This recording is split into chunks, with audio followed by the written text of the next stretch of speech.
Hello again, my friend. Settle into your blankets. Let the room soften around you. Let your breath fall into that slow, familiar rhythm that means the world outside can wait until morning.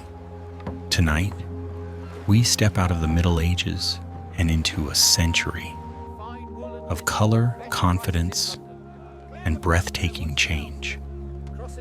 A century that shapes London into a true capital of the world. A century of kings and queens whose names feel like chapters in a grand story. Henry VII, Henry VIII, Edward VI, Mary I, Elizabeth I. Yes, this is the Tudor century. A century of palaces and pageantry, of music and merchants, of reformations and rebellions. A century where London grows quickly, sometimes too quickly, stretching its limbs like a teenager who suddenly outgrows every old coat. The houses are still timbered. The river still carries the same wooden boats. The bells still toll across the rooftops. But the feeling is new. There is more color in the clothing, more spice in the markets, more ambition in the guild halls, more voices, more noise, more trade, more dreams.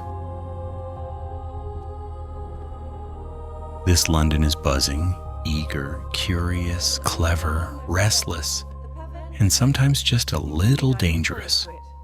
The century begins with a quiet king named Henry VII, cautious and careful, the man who ended the Wars of the Roses and stitched the kingdom back together.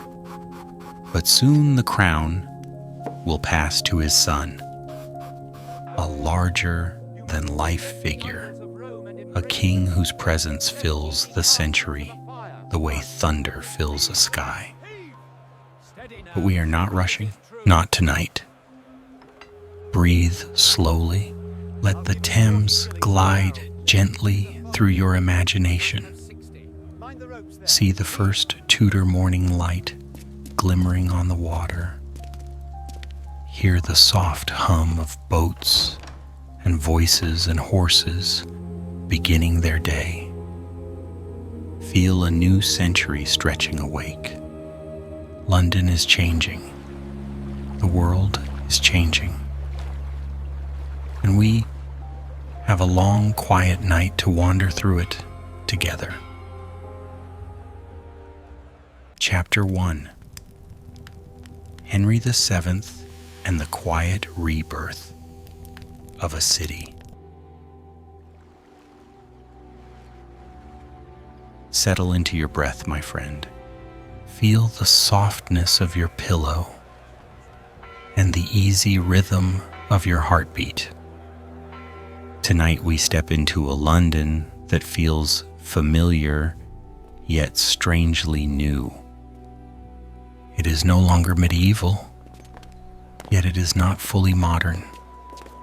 It stands, poised and alert, like a city that has just woken from a long and troubling dream. The dream was the Wars of the Roses. The waking is the Tudor dawn, and the first light of that dawn comes with a quiet king named Henry VII. A cautious king for a cautious city. Henry VII arrives in London after his victory at Bosworth with the expression of a man who knows fortune can smile and frown in the same week. He has won a kingdom, but he knows it is a fragile one. Every hallway of the palace hides rival claims. Every noble family carries memories of battles lost or brothers slain. London senses this caution. The city mirrors it. People keep their emotions measured. Merchants watch the markets carefully. Guilds speak politely but hold their breath during council meetings. The walls of the tower feel heavier than usual, as if listening for the slightest tremor of unrest. And Henry, understanding the fragile mood, responds with deliberate gentleness. He does not roar his authority. He steps carefully, stitching the kingdom together with patience rather than force. In this quietness, London feels a strange comfort. A city learning to trust again. Throughout the early 1500s, London slowly recovers from the wounds of civil war. Its scars are not burned buildings or shattered gates. They are emotional ones, families divided by loyalty, guilds that hesitated to choose sides, merchants who feared investing in unstable times, ordinary people who simply longed for peace. Under Henry VII, the peace grows firmer every year. Crime lessens. Taxes become predictable. Trade routes open more reliably. The courts function with more consistency. Even the river traffic feels smoother, as if the Thames itself senses the calming of the kingdom. Londoners start to move with more confidence. Their steps sound louder on the cobblestones. Their conversations carry a little more hope. The city begins to breathe again. The rise of new wealth. Henry VII is not a glamorous king, but he is a brilliant one. He understands money. He understands the power of careful calculation. He knows that a kingdom grows stable when its people grow prosperous. So he supports merchants. He reduces unnecessary wars. He encourages trade with Europe. He rewards loyalty with economic opportunities instead of titles. London thrives under this approach. In the markets of Cheapside, stalls overflow with foreign goods. Cloth from Flanders, wine from Gascony, silks from Italy, spices from the East, their scents drifting like warm dreams through narrow lanes. Guilds expand their influence. Some grow wealthy enough to rival minor nobles. Their halls fill with carved wood, painted banners, and soft candlelight during celebrations. For the first time, London feels like a city that might rise beyond medieval limits. The streets of early Tudor London. Walk with me through a spring morning around the year 1505. The air is cool, smelling faintly of river mist and warm bread. Timber houses lean inward over narrow lanes, their upper floors crowding close like gossiping neighbors. A baker slides loaves from a brick oven, steam drifting into the street. A fishmonger arranges baskets of eels and salted herring. Apprentices carry crates of wool, their boots tapping briskly against stone. A priest rings a small bell as he passes, whispering prayers for the sick. Children chase dogs between market stalls. A merchant in a velvet cap counts coins under the rising sun. It is a living city, noisy but not chaotic, full of the steady rhythm of people who believe tomorrow will look much like today. After years of fear, that feeling is precious. London and the new royal family. Henry VII and his queen, Elizabeth of York, become symbols of unity. Their marriage joins the red rose and the white. Their children promise a future not defined by war. London loves imagery, it loves symbolism, and it welcomes anything that suggests the kingdom will remain peaceful. When the royal family appears in public, crowds gather quickly. People whisper blessings. Mothers lift children to see the procession. Londoners feel proud, as if the city itself played a role in healing the kingdom. The great churches hold services celebrating stability. Poets write verses about the new era. Even taverns, known for their skepticism, speak kindly of the king. Henry VII is not flamboyant. He is not glamorous. But he is steady. And steadiness is exactly what London has longed for. A city preparing for change. Even in peace, the city senses that something larger is forming. New ideas drift over from Italy and the Low Countries. Richer colors appear in clothing. Music becomes more complex. Books become more accessible. Artists experiment with new styles. Architects dream of grander buildings made of brick instead of timber. London does not yet know the word Renaissance, but it feels the early tremors of it. The century ahead will be filled with changes so dramatic, so sweeping, so transformative, that they will redefine the city forever. For now, these changes whisper rather than shout. They arrive quietly, like the first light before dawn. But London hears them, and London waits. He swore the fairies had shrunk his breeches, I tell ye. By my troth, I can scarce believe. Rest your thoughts for a moment. Imagine early Tudor London falling into a gentle night. Lanterns glow along the bridge. Merchants lock their shutters. Apprentices trudge home, tired but hopeful. The river glimmers under moonlight, carrying dreams toward the sea. Henry VII has brought peace. London has begun to heal, and the century is stretching forward. Chapter 2: The Young King Henry VIII and the City That Fell in Love. Breathe in softly, my friend. Let your shoulders loosen.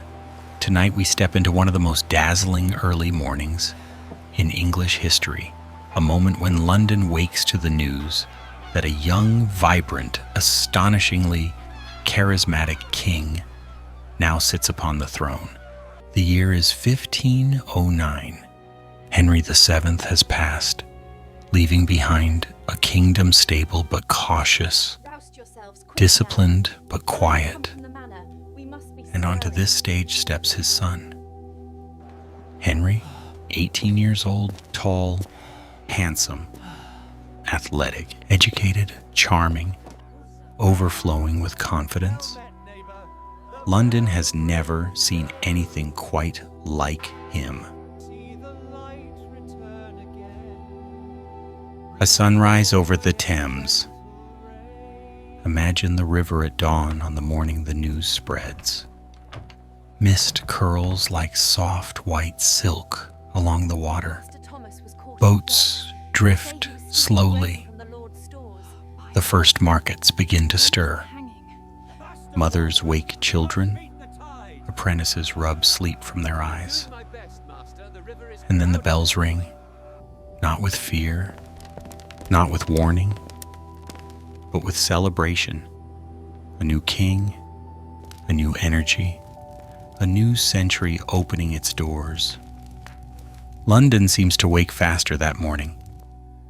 People smile at strangers. Merchants step outside earlier than usual, eager to hear the gossip. Even the gulls circling the river squawk with what sounds almost like excitement. Something electric hangs in the air. The king who was everything the city dreamed of. His Majesty is a fine Henry VIII begins his reign with the joyous confidence of someone who has never tasted defeat. Unlike his wary, meticulous father, he moves boldly and brightly. He speaks multiple languages. He composes music. He hunts with incredible skill.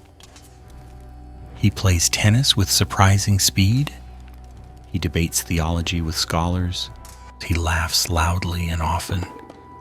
And London, which sometimes grows weary of solemn kings, adores him instantly.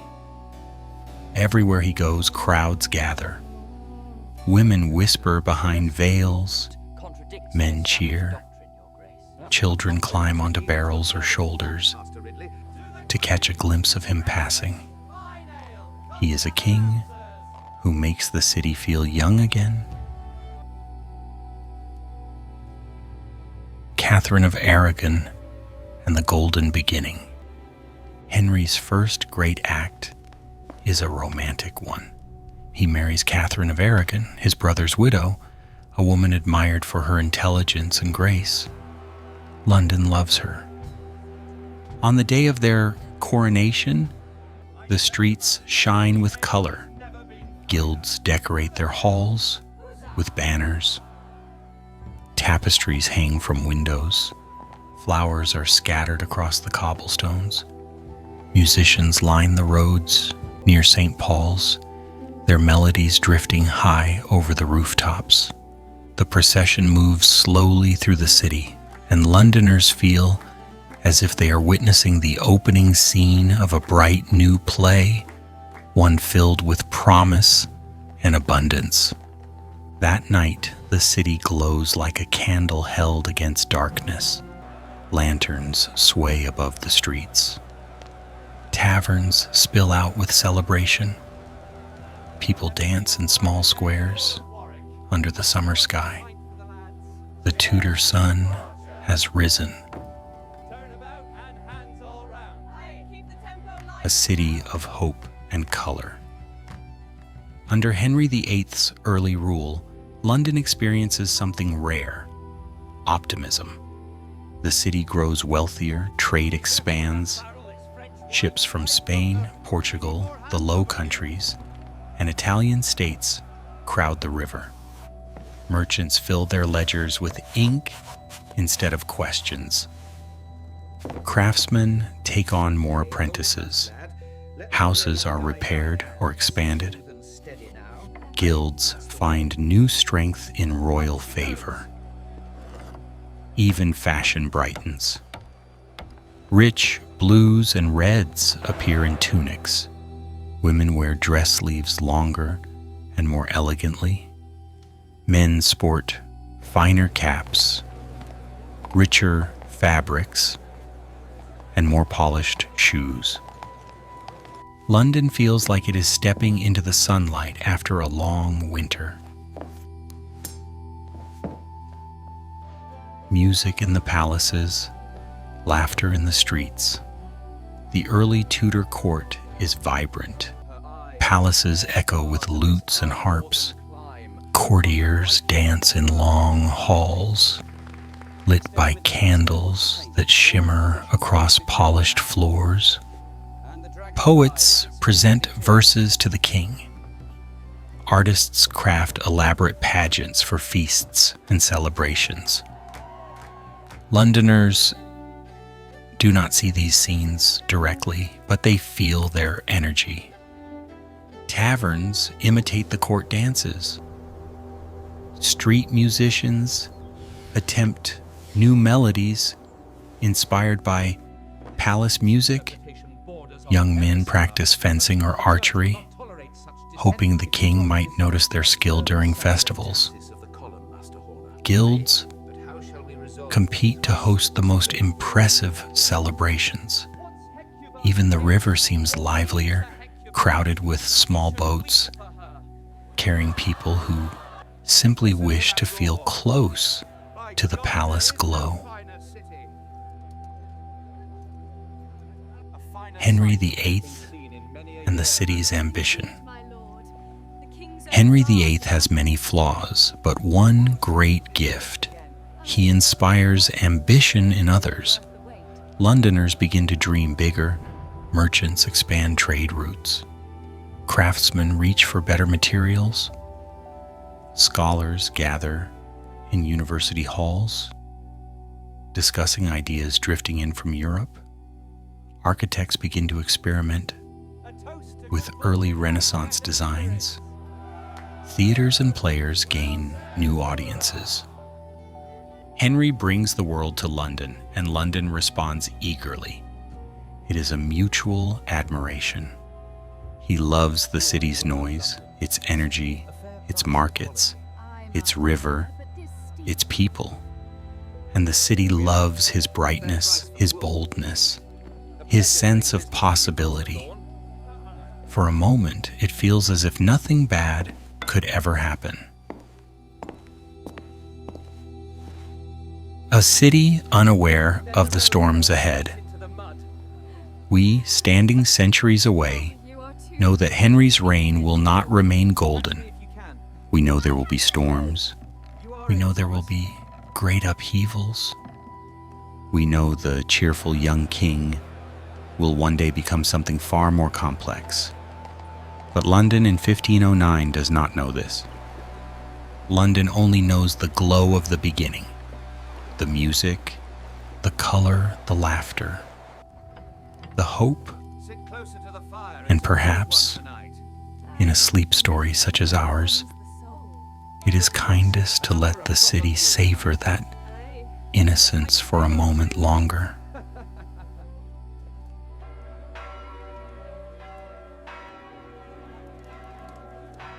Rest now, traveler.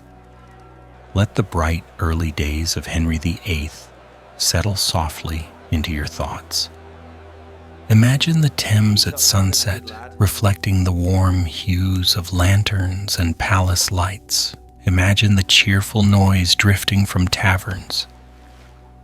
Imagine the city, full of life and promise, unaware of the dramatic century waiting ahead. London sleeps under a young and dazzling king, and the world feels wide open. Chapter 3. London, the Merchant Queen. Let your breath fall gently into a slow and steady rhythm, my friend. Tonight we drift deeper into Tudor London. Not through palaces or coronations, but through the heartbeat of the city itself. For while kings command armies and nobles hold land, it is the merchants who feed the streets, fill the wharves, and keep the river alive. And in the early years of Henry VIII's reign, London becomes something extraordinary. A city of trade, a city of ships, a city humming with business from dawn until midnight. A merchant queen clothed not in silk, but in noise and opportunity. The river that never sleeps. Picture the Thames at sunrise. The light has barely touched the rooftops, yet the river is already awake. Longboats drift silently. Sailors shout to one another as they unload crates. The splash of oars echoes near the bridge. A salty breeze carries scents from distant coasts. Ships arrive from Antwerp, laden with fine cloth, polished metal goods, and books printed on new mechanical presses. Galleons from Spain bring citrus, olive oil, and wine. Italian merchants arrive with bottles of perfume, glass beads, silk ribbons, and small wonders nobody in London has ever seen before. Every crate opened along the riverfront feels like a small miracle. Londoners adore miracles. They gather to watch the unloading as if attending a performance. Children point excitedly. Apprentices hurry back and forth with wide eyes. Merchants supervise every detail with the seriousness of priests at a sacred ritual. The river is not merely water, it is London's lifeblood. Cheapside, the city's shining spine. Walk with me into Cheapside on a bright Tudor morning. The street stretches forward like a ribbon of color and noise. Stalls crowd every corner. Shops with painted signs hang overhead. Women bargain confidently. Merchants praise their goods with theatrical flair. Fresh bread steams in baskets. Wool in every shade of cream, brown and gray, hangs in thick bundles. Silk catches the light and shimmers as if holding sunlight captive. Butchers slam cleavers into wooden blocks. Goldsmiths work behind open shutters, their windows glowing with small fires. The noise is constant. The smells are rich and mixed. It is chaos, but it is joyful chaos, the sort that makes a city feel alive. This is the street where fortunes begin and fortunes end, where the rising middle class discovers its identity, and where London learns to dream, bigger than ever before. Apprenticeship shall stand for 7 years, as is tradition. The guilds and their growing power. Behind the markets are the guilds, the quiet engines of the city, the organizations that train apprentices, protect crafts, regulate markets, and negotiate directly with the crown. Their halls are impressive. Wooden beams carved with elegant symbols, tapestries showing saints or kings, long tables polished smooth by centuries of elbows. Men in rich robes gather for meetings, their voices steady, their debates serious. They discuss taxes, they discuss laws, they discuss trade routes, they discuss the price of wool, which is always a matter of national importance. Henry VIII, in his early years, respects these men. He knows that London's wealth rests not only in palaces, but in the counting houses and workshops of ordinary craftsmen. The guilds grow stronger. Their influence spreads across the city. And soon, the merchant class becomes a force capable of shaping politics, arts, and even royal decisions. London is no longer merely a city. It is a business empire. The workshops of innovation. Inside London's alleys, especially around Smithfield and Southwark, craftsmen push their trades to new levels. Silversmiths create delicate cups and jewelry fit for noble tables.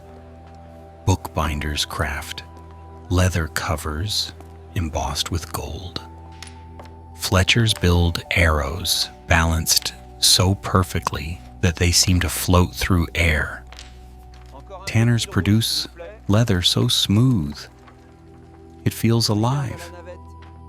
Cloth merchants dye fabrics in vats of rich blue imported from overseas. These craftsmen rarely appear in royal portraits, but they are the true builders of Tudor prosperity. Their hands shape the city. Their skill drives its economy. Their ambition transforms London from a medieval market town into a Renaissance metropolis. Foreigners in the city. As trade expands, London becomes more cosmopolitan. Dutch traders open shops. Italian bankers set up counting houses. French weavers settle in small communities. German metalworkers bring new techniques to the city. Spanish and Portuguese sailors wander taverns filled with songs in a dozen languages. Londoners are sometimes suspicious, sometimes fascinated, often both. But the city grows richer with every new arrival. Ideas flow across borders, inventions spread more quickly, art, food, and fashion evolve in unexpected ways. London becomes a patchwork of cultures stitched together by trade. Wealth changes the city's shape. With money pouring into the city, houses grow taller and more elaborate. Brick begins to replace timber in wealthier neighborhoods. Streets are paved more carefully. Warehouse districts expand along the river. New bridges and quays are planned. The skyline changes. Slowly, steadily, confidently. Where once stood simple merchant homes, now rise residences with glass windows and decorated doorways. Workshops expand into multi-level businesses. Counting houses are built with secure rooms and thick doors. London feels as if it is stretching upward, trying to touch the Renaissance that blooms across Europe. The joy and danger of prosperity. Prosperity is wonderful, but it is never simple. With wealth comes inequality. With growth comes congestion. With opportunity comes competition. The city grows crowded, rents rise. Streets become louder. Crime increases in narrow alleys after sunset. Markets struggle with regulation as goods flow faster than officials can count them. And beneath the surface, envy begins to simmer carefully. Not yet a threat, but present. Still, London moves forward with unstoppable momentum. Its merchants are ambitious. Its guilds are organized. Its people are energetic. London sees itself as the beating heart of England's future. Ending the chapter, let the noise of the markets fade softly from your thoughts. Let the river settle into quiet ripples. Let the scent of bread, spice, and warm wool drift away like morning mist. You have walked through a city growing richer by the day, a city discovering its own power. Soon, London will face storms. Religious storms, political storms. Storms stirred by the very king who now shines so brightly. But for now, let the city rest in its golden moment. Let yourself rest with it. Chapter 4: The City That Learned to Celebrate.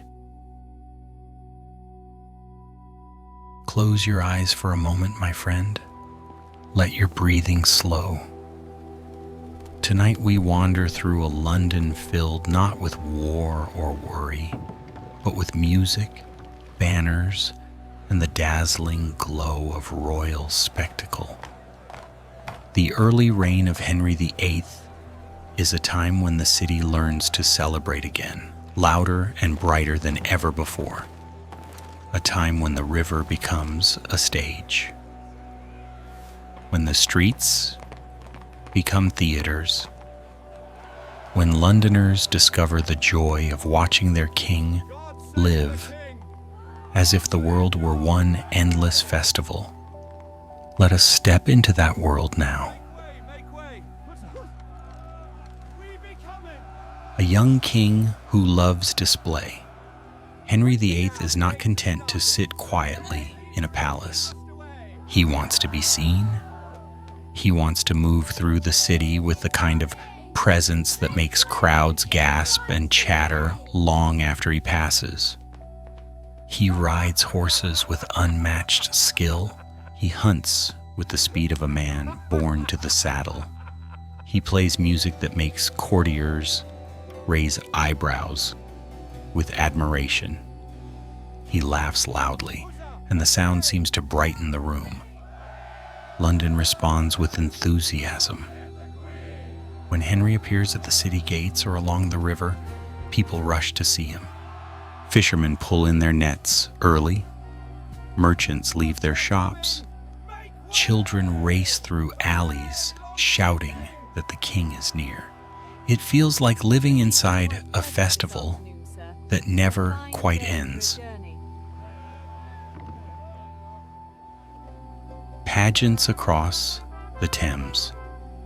The Thames becomes Henry's favorite stage. Imagine a warm summer afternoon. The sky glows soft blue.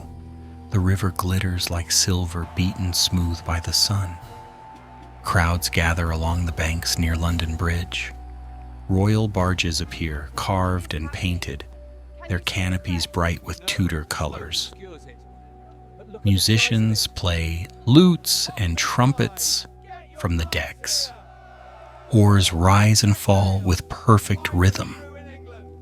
Nobles wave from behind embroidered curtains. Londoners cheer like spectators at a grand procession. They lean forward, straining to see every detail. Hawkers sell meat pies and ale. Children sit on their father's shoulders. Women fan themselves in the warm breeze, their eyes shining with delight. The river becomes alive with celebration. Boats of all sizes follow behind the royal barges, turning the Thames into a floating carnival. Festivals in the city streets. On land, London is no less alive. Henry encourages tournaments and public entertainments. The city's open spaces fill with tents, musicians, jugglers, dancers, and performers from across England and even from continental Europe. The noise of celebration echoes between the timber houses. Drums, pipes, songs sung in voices that rise above the rooftops. There is mock combat performed for the crowds. There are plays performed in inn courtyards. There are parades where guilds display their crafts in elaborate costumes. People laugh, shout, clap, and chant with a kind of joyful abandon. The Middle Ages felt heavy, but the Tudor dawn feels light, almost theatrical.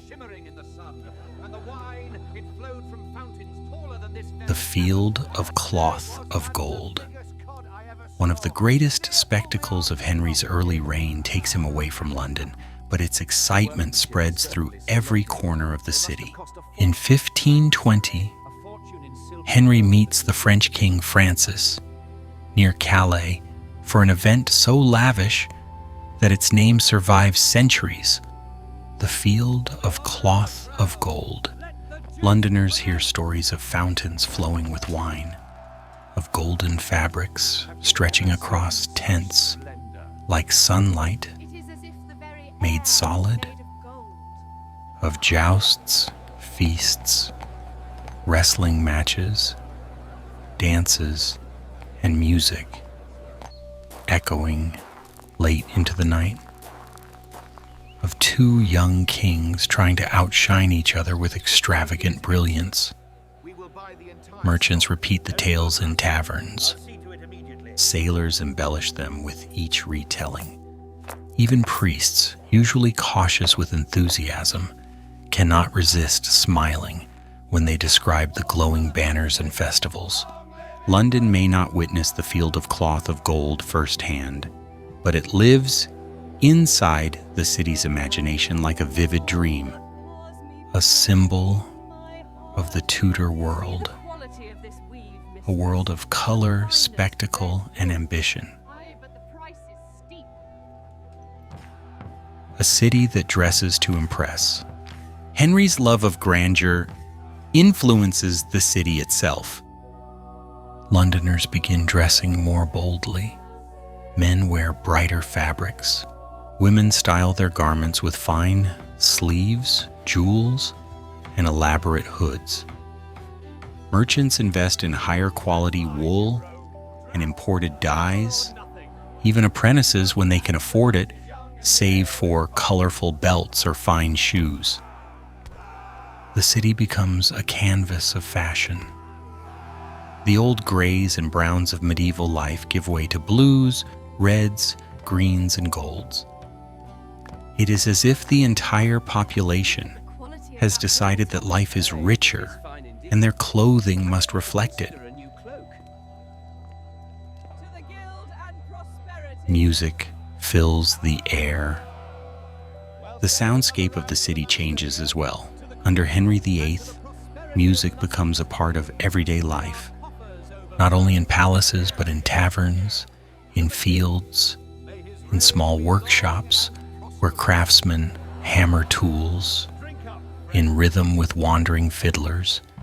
You hear lutes drifting from open windows. Flutes echo along Cheapside. Drums beat during festivals. Church choirs grow more ambitious, layering harmonies in ways that astonish congregations. London begins to feel like a city where every street could start singing at any moment. Safe travels home. Mind the curfew. The people discover pleasure. Prosperity and royal spectacle spill into ordinary life. Taverns fill with laughter late into the night. Feasts and celebrations become more frequent. Wrestling matches draw cheering crowds. Minstrels earn coins along the riverbanks. Young couples stroll through markets that stay open longer than ever before. For a moment, London lives in joyous contrast to its past. No famine, no plague, no civil war. Just the cheerful pulse of a city enjoying its own growth.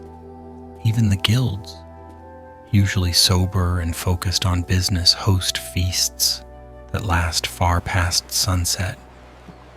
Londoners eat better, sleep better, dream bigger. But shadows wait at the edges. Prosperity is a warm cloak, but it does not erase everything. Some grumble about taxes, some fear foreign influence, some whisper about the king's growing appetite for power. Some priests worry that too much celebration leads people away from faith. But these concerns remain faint for now, distant clouds at the far horizon. London is too dazzled by color, too enchanted by music, too energized by trade to pay them full attention. The storms of the future will come, but not yet. For now, the city basks in its golden light.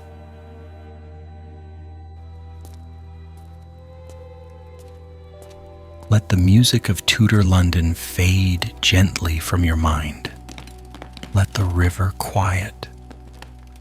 Let the crowds disperse into soft evening shadows. Imagine lanterns glowing along the streets as the city settles into nighttime. The day's noise drifts upward and dissolves into the sky. Boats rock gently on the Thames. Taverns dim their candles. The last notes of lute music whisper toward the rooftops. London sleeps, wrapped in celebration and youth. But change is stirring far beyond its cheerful festivals. Chapter 5. Before the Storm. London's Sacred Rhythm. Let your breath fall into a slow, peaceful rhythm. Tonight we enter a London that is not yet torn by the struggles to come. A London still shaped by the great arc of medieval Christianity. A London where the bells of countless churches weave sound through every hour of the day. A London that prays, celebrates, and dreams through the steady rituals of an ancient faith. This is the city before the English Reformation, before the kings break with Rome, before monasteries fall silent, before new ideas flood through open doors. In this moment, London's heart still beats with the soft pulse of sacred tradition. Let us walk gently into it. A city of churches. London in the early 1500s is crowded with churches, large ones, small ones, ancient stone structures weathered by centuries of wind, timber chapels tucked between houses, shrines lit by candles glowing like stars along dim streets. Wherever you stand, you are never far from sacred sound. The bells call people to morning prayer. Before sunrise, they ring again at midday when the markets pause. They toll once more at dusk, long after apprentices have swept the shop floors clean. Londoners do not need clocks. They live by bells, by chants, by prayers, by the rhythm of the church calendar that turns the year like a great wheel. Daily life, shaped by faith.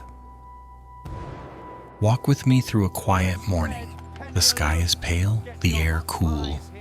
People move through narrow lanes on their way to Mass.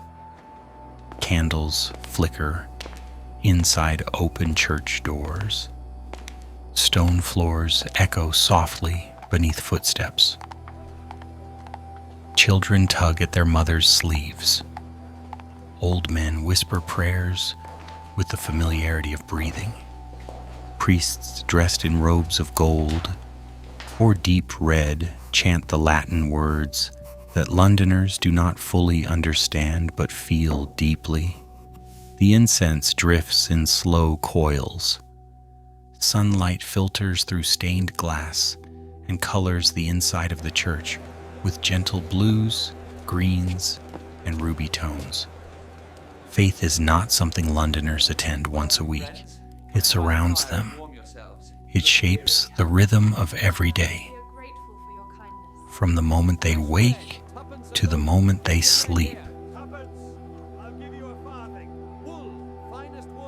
Monasteries and their quiet power. The great monasteries of London stand like islands of calm in the bustling city. Westminster Abbey, with its towering walls, the Charterhouse, with its silent courtyards, St. Bartholomew's Priory with its deep sense of age, Blackfriars and Greyfriars, each with monks dressed in their distinct colors. Within these communities, monks and friars pray, teach, copy manuscripts, run hospitals, and distribute alms. Londoners respect them, and some revere them. Many depend on them. When a child is sick, families go to the monastery for help. When a poor man needs bread, he knocks on the priory door.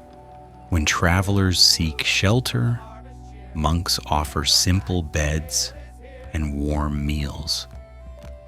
These religious houses feel like pillars holding the city together. London cannot imagine life without them. Feast days and holy celebrations. Faith is not only solemn, it is joyful. Throughout the year, feast days fill the city with color, music, and celebration. At Christmas, evergreen branches hang above doors and windows. At Easter, churches overflow with flowers. On Saints' days, processions wind through the streets with banners, candles, and songs. Guilds take pride in sponsoring festivals. Children gather candies tossed from parade floats. Musicians fill the air with lively tunes. Women wear their finest clothing. Men cheer and laugh with enthusiasm. Even the river becomes part of the celebration, carrying decorated boats that glide like floating altars. On these days, faith and joy are one and the same. Pilgrims and wanderers. London is a crossroads of pilgrimage. Travelers come from across England to visit the shrines of St. Thomas, St. Erkenwald, and countless lesser-known saints whose stories are whispered in tavern corners. Pilgrims sleep in inns. They buy small badges as souvenirs. They light candles in chapels. They walk barefoot across the stone floors to fulfill vows or seek healing. Their presence brings news from distant towns and villages, stories of miracles, stories of hardship, stories of faith that shape the city's imagination. London embraces them warmly, for pilgrims enrich both the spirit and the economy. Theology in taverns. Londoners are not scholars, but they love conversation. And in inns and taverns, after ale loosens tongues, debates often turn to religion. Someone praises a local priest. Someone complains about church taxes. Someone tells a story about a miracle they heard from a cousin who heard it from a neighbor who definitely saw it happen. People argue about saints, relics, and sermons with the same enthusiasm they reserve for trade and politics. These conversations are lively, sometimes humorous, sometimes heated. But they show how deeply woven faith is into the fabric of London life. Religion is not remote, it is personal. The beauty of sacred music. Perhaps nothing defines this era more than the music. London's churches echo with polyphonic chants that soar like birds across stone arches. Choirs rehearse for hours to perfect harmonies. Composers experiment with new structures that feel almost like early Renaissance magic. When voices rise during Sunday Mass, Londoners close their eyes and feel lifted into something beyond understanding. The music wraps around them like warm cloth. It comforts. It inspires. It reminds them that life is part of a larger story. In a world without modern entertainment, sacred music is one of the greatest wonders the city knows. A city on the edge of change. And yet, even in this peaceful era, small signs of change appear. Printed books arrive more frequently. Ideas from Europe spread quietly through scholars and merchants. Some Londoners begin learning to read. Some whisper curious questions about faith, authority, and scripture. But these whispers are faint. London still belongs to the old, rhythm, the ancient faith, the rituals that have guided generations. The storm is coming, carried by Henry VIII himself. But for now, the city stands in gentle calm, unaware of how soon everything will shift.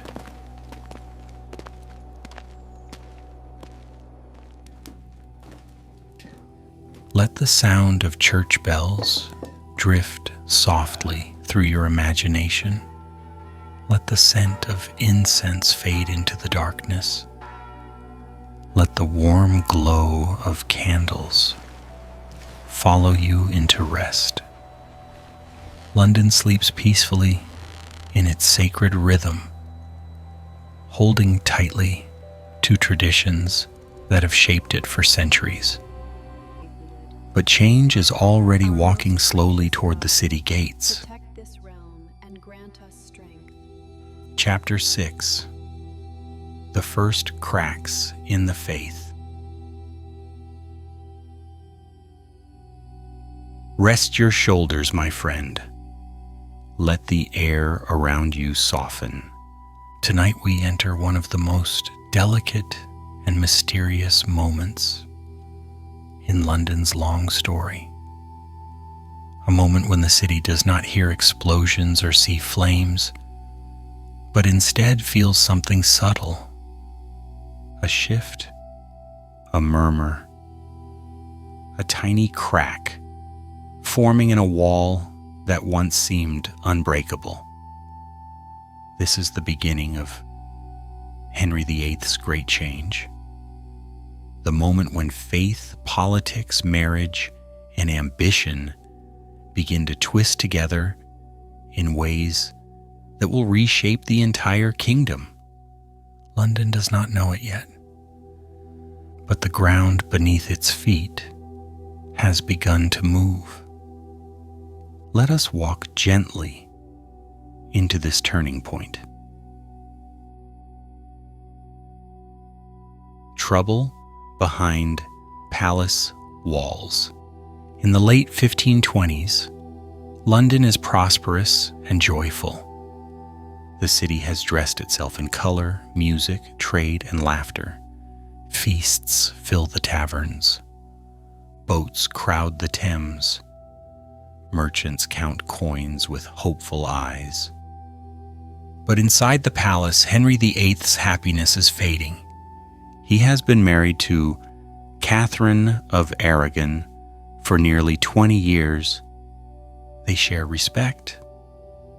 They share history. But they do not share a surviving son. Henry begins to fear that his dynasty, so carefully built by his father, may crumble after him. He fears God may be displeased with the marriage. He fears the throne may fall into chaos if he dies without a male heir. And fear in the heart of a king is like a spark in dry grass. Small at first, then growing, then unstoppable.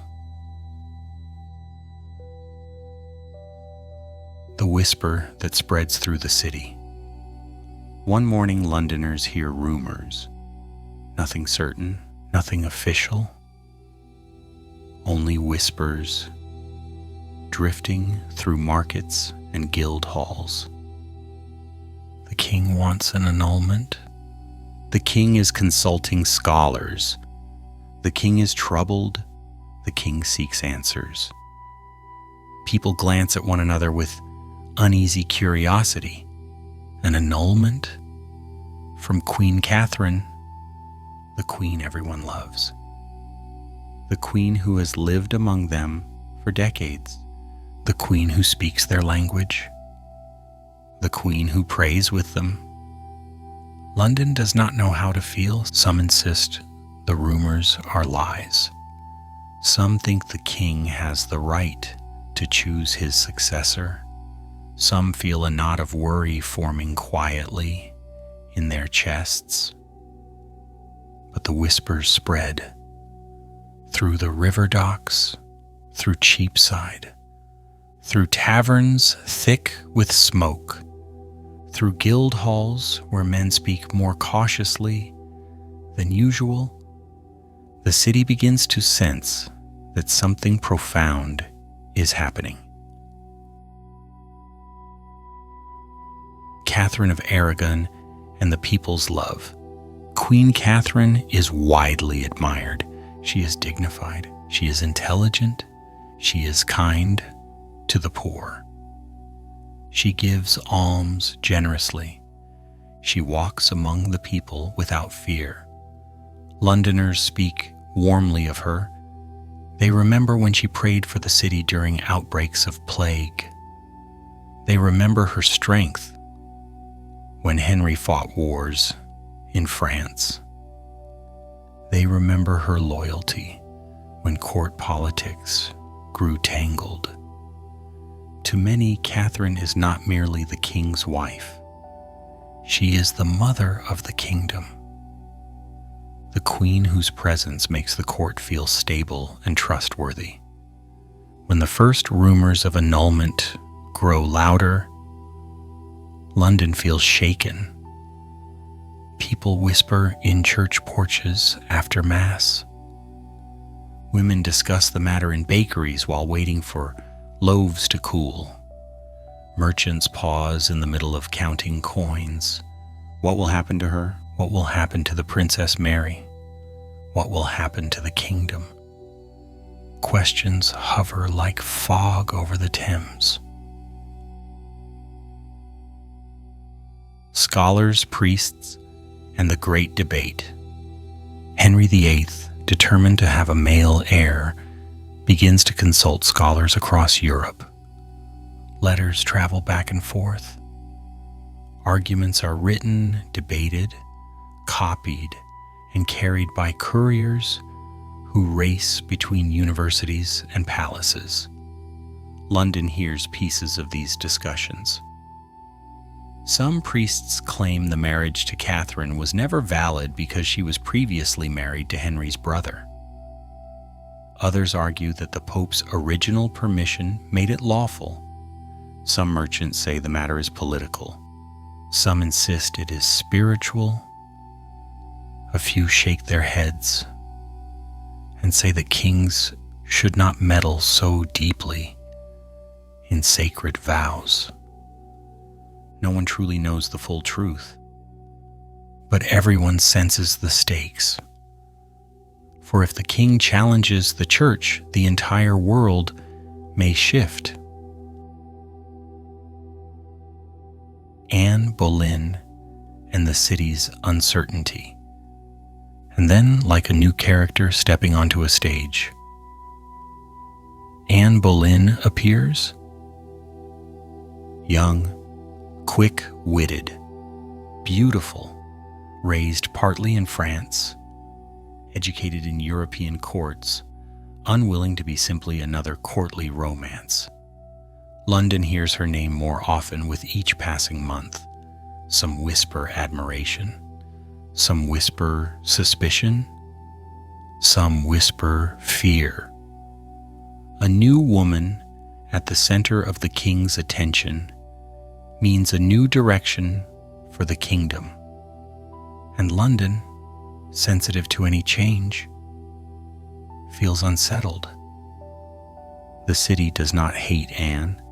It simply does not understand her yet, and people fear what they do not understand. The first signs of division.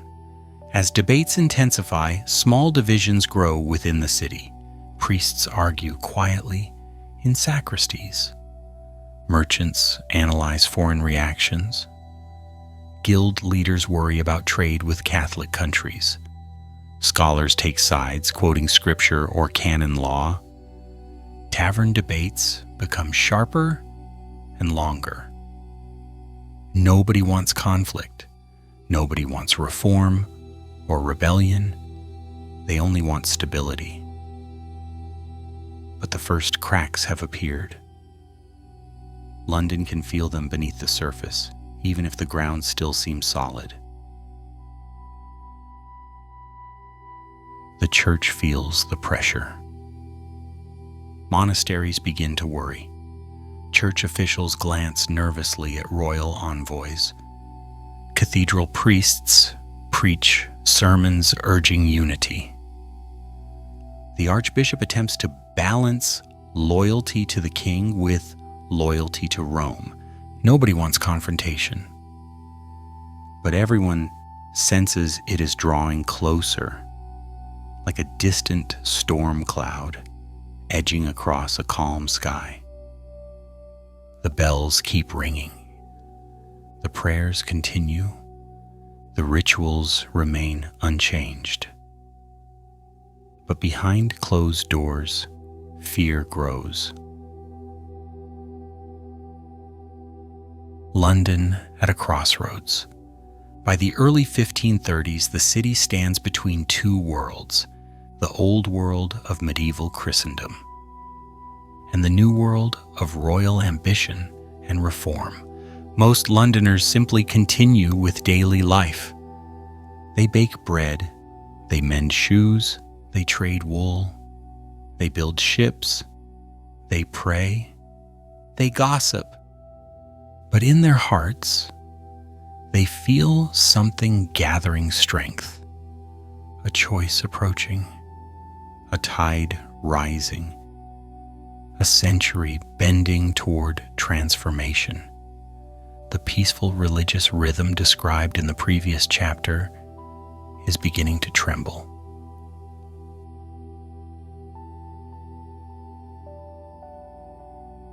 Let your breath settle, gentle as evening rain.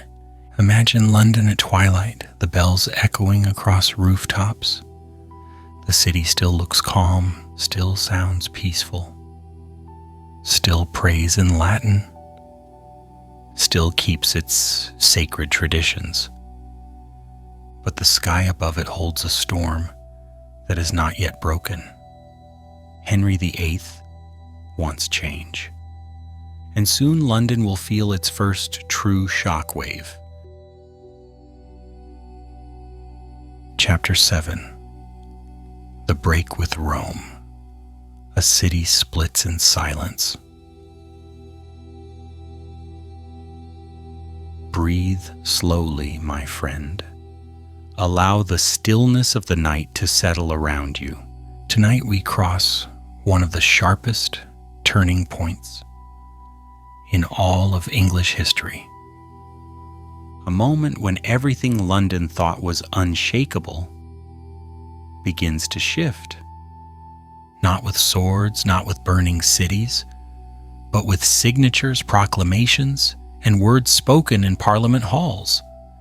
For centuries, London lived under one spiritual sky, one church, one faith, one rhythm of belief. Now, with a few strokes of quill on parchment, that sky begins to tear. Let us walk softly into this great break. The king grows impatient. By the early 1530s, Henry VIII is no longer the dazzling young king who loved festivals and music above all else. He is older, heavier, more determined, more troubled. For years he has waited for Rome to approve the annulment of his marriage to Catherine of Aragon. He has sent letters, he has sent envoys, he has debated with scholars, he has argued with clerics, and Rome has hesitated. Catherine is the aunt of the most powerful ruler in Europe. Granting Henry's request would anger half the continent. Months pass, months turn into years. Henry grows restless, and when a king grows restless, the world must shift. Anne Boleyn at the center of the storm. Anne Boleyn is no longer simply a lady of the court. She is the woman Henry intends to marry. Londoners whisper about her beauty, her sharp mind, her confidence that seems almost French in flavor. Some admire her, some resent her, some fear her influence. But all agree on one thing: she has changed the king. And because she has changed the king, she will change the kingdom. Her presence is a stone dropped into the center of a still pond. The ripples reach every corner of London.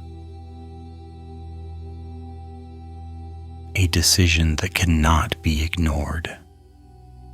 Henry grows tired of waiting for Rome. He grows tired of foreign interference. He grows tired of obstacles. He begins to ask a radical question: what if the laws of England, not Rome, decide his marriage? It is a dangerous thought, a rebellious thought, a thought that centuries of kings before him never dared voice. But Henry is no ordinary king. He pushes the question further.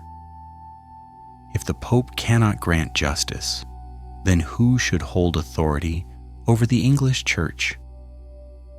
The answer he arrives at will shake the world. London hears the news.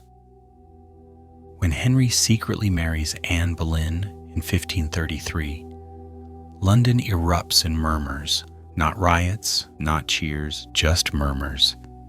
A new queen, a new marriage, a new direction. Then, when Parliament passes the Act of Supremacy in 1534, the murmurs turn into stunned silence.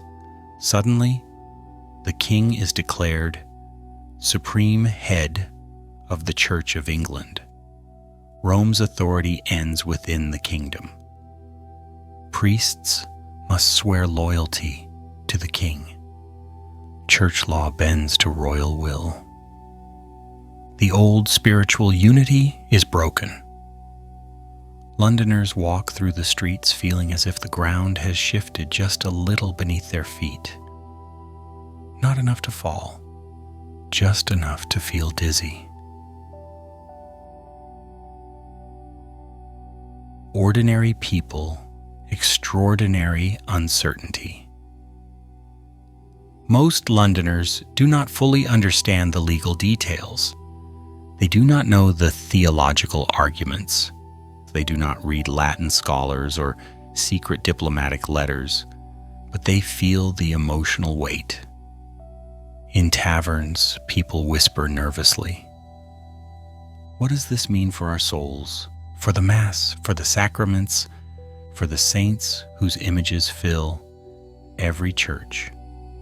Some shrug and say, the king must have his reasons. Some say God will guide the country no matter what. Some look at their children with quiet fear. Change this large rarely comes without echoes.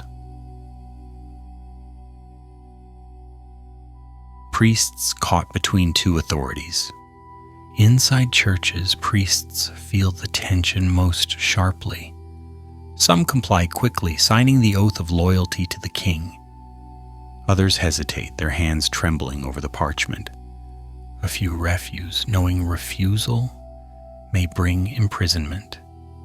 The air inside sacristies feels heavy. Candles burn lower, as if unsure of their own light. Clerics exchange glances filled with worry, uncertainty, and a strange sense of being suspended between two worlds. London's churches still ring their bells. They still chant their prayers. They still hold Mass. But nothing feels the same. The people love Catherine and worry for her. London has not forgotten Catherine of Aragon. She is still beloved, still respected. still trusted. Even those who accept the king's new marriage speak her name with softness and sorrow. Her departure from court feels like a wound carved into the city's heart. People talk about her in bakeries and markets and crowded wharves. They pray for her quietly in the shadows of churches, and they wonder how a kingdom can treat a queen so loyal with such coldness. Their sympathy becomes a quiet current flowing beneath the surface of daily life. Fear in the monasteries. Monks and friars feel the danger first. If the king now rules the church, what will become of their vows, their lands, their missions, their centuries-old traditions? They pray harder. They whisper late into the night in candle-lit dormitories. Some cling to hope. Some feel dread. The great monasteries of London still stand tall and silent. But in their long, echoing corridors, anxiety walks beside the monks like a shadow. The dissolution has not yet begun, but the chill of it already touches the walls. A city holding its breath. By 1534, London stands in a strange twilight. Nothing has exploded, no armies march. The streets do not burn, but everything is different. The church is changing. The court is changing. The king is changing. The very nature of belief is changing. People go about their work. Markets hum. Boats move along the Thames. Taverns glow late into the night. But the mood beneath it all is unmistakable. London is holding its breath.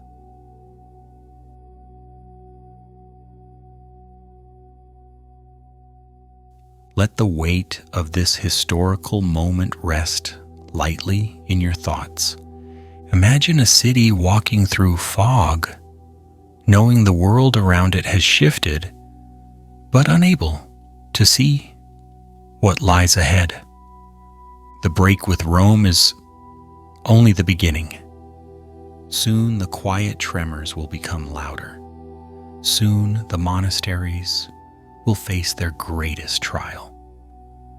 Soon the king's reforms will reshape the very soul of the city.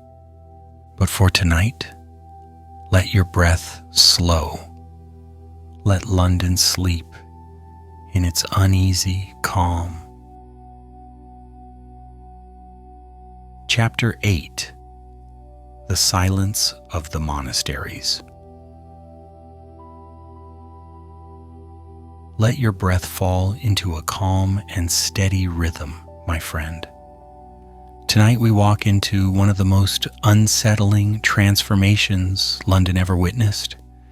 Not a fire, not a plague, not an invasion, but a quiet unraveling of something ancient, something woven into the city's soul for centuries.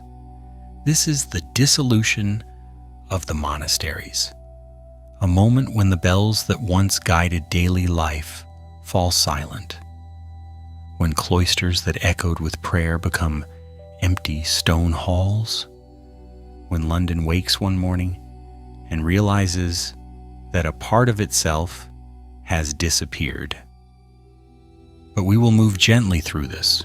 No rush, no sharpness, only the quiet turning of history. The first rumblings of change. In the mid-1530s, London still looks like the London of old. Church spires rise proudly above the rooftops. Monks walk through the streets. In their colored robes, pilgrims visit shrines lit by candlelight. Hospitals run by mendicant orders, treat the sick. Schools taught by friars teach boys to read Latin. On the surface, everything appears steady. But beneath the calm surface, a new tide is forming. The king wants control. The crown needs money, the reformers want change, and the monasteries, with their lands, wealth, and independence, stand in the center of a growing storm. London senses the tension but does not yet understand what it means. Cromwell's investigation.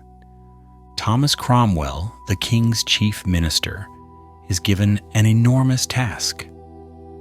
He sends royal commissioners to inspect every religious house in the kingdom. They arrive with documents, questions, and an expression that makes monks shift uncomfortably. London watches nervously. At St. Bartholomew's Priory, brothers gather in the chapter house to speak with the king's men. At the charter house, silent monks lift their heads in concern. At Blackfriars, the sound of quills scratching on parchment fills the air as commissioners write their reports. Some Londoners believe reform is necessary. Others whisper that the king has gone too far. Most simply feel uncertain, like travelers walking across a bridge that shakes beneath their feet. The first monasteries fall. When the smaller monasteries are closed in 1536, London hears the news with a mix of confusion and disbelief. Brothers are told to leave. Buildings are locked. Altars are stripped. Candles are extinguished. It happens quietly, not with riots or torches, but with paperwork and royal orders delivered by calm, efficient men. Londoners gather around taverns and markets, asking one another the same question. What does this mean for us? Nobody knows the answer, not yet. The great houses face their fate. Then comes the second wave, the larger monasteries. The great houses, the centers of charity, learning, medicine, and prayer. In London, these are monumental places woven into daily life. Westminster Abbey, the Charterhouse, St. Bartholomew's, Greyfriars, Blackfriars, Holy Trinity Aldgate, the Hospital of St. Mary's Spital. They are not simply buildings, they are part of the city's memory, and now they stand in the path of a king's decision. Slowly, one by one, they surrender their lands. Their bells ring for the last time. Their libraries are emptied. Their chapels grow quiet. The silence spreads like mist. The Charterhouse, a tragic symbol. Among all London's religious communities, the fate of the Charterhouse becomes the most haunting. The Carthusian monks are known for their strict silence, deep prayer, and devotion. When asked to sign the oath, accepting the king's supremacy over the church, they hesitate, not in rebellion, but in conscience. London hears whispers of monks taken from their cells, of resistance born not from anger, but from faith, of quiet men facing a power far greater than themselves. Some Londoners pray for them, some avert their eyes, some feel a heavy sorrow settle in their hearts. The story of the Charterhouse becomes a symbol of what is being lost. The city wakes to an empty soundscape. As months pass, London feels the change more clearly. The morning bells ring fewer notes. The chanting of monks no longer drifts over the rooftops. The sacred processions disappear from feast days. Pilgrims no longer arrive with stories and prayers. Hospitals run by monks struggle or close entirely. The silence is startling. London, for the first time in centuries, begins to hear itself. The clatter of carts, the cries of merchants, the splash of oars, the barking of dogs, the hammering of craftsmen. Without the soft blanket of sacred sound, the city feels raw, exposed, uncertain. Confusion among the people. Ordinary Londoners struggle to understand the reforms. Some support the king. They believe the monasteries are old-fashioned, wealthy, too independent. They say the money will strengthen the nation. Some oppose the changes. They mourn the loss of charity, prayer, and stability. They fear for the future. Most feel both at once. They support the king, but miss the monks. They cheer reforms, but worry about the poor. They accept new laws, but carry old prayers in their hearts. London becomes a city with two minds. New owners, new purposes. Royal officials quickly take control of monastic lands. Buildings are sold or granted to nobles and merchants. Cloisters become private homes. Dormitories become storehouses. Refectories become workshops. Gardens become marketplaces. Some structures remain intact. Others crumble. Some are transformed into new institutions. Some vanish without ceremony. London's map changes. Whole neighborhoods shift from sacred to secular. Streets realign. Trade routes expand. Craftsmen move into old monastic spaces. New wealth grows where prayers once echoed. The city becomes more modern, more commercial, more ambitious, but also less peaceful. A new religious landscape. By 1540, the transformation is nearly complete. The ancient monastic world has vanished. The Church of England has risen. Parishes adjust their services. Priests adopt new practices. People struggle to learn the new prayers. Latin fades. English grows. Old altars are removed. New pulpits rise. Some welcome the change with open arms.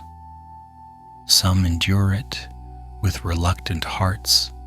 Some cling desperately to memories of the old ways. London itself is a tapestry of emotions. Excitement, sadness, hope, confusion, fear, curiosity. No single feeling dominates. The city feels everything at once.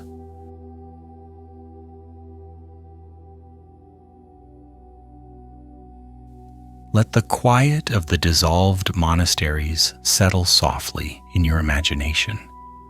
Walk for a moment through an empty cloister. The air still, the stone cool beneath your feet. Hear the faint echo of prayers that once filled the space like warm light. London has entered a new era. The old world has ended. The new world has begun, and the city stands somewhere between grief and transformation.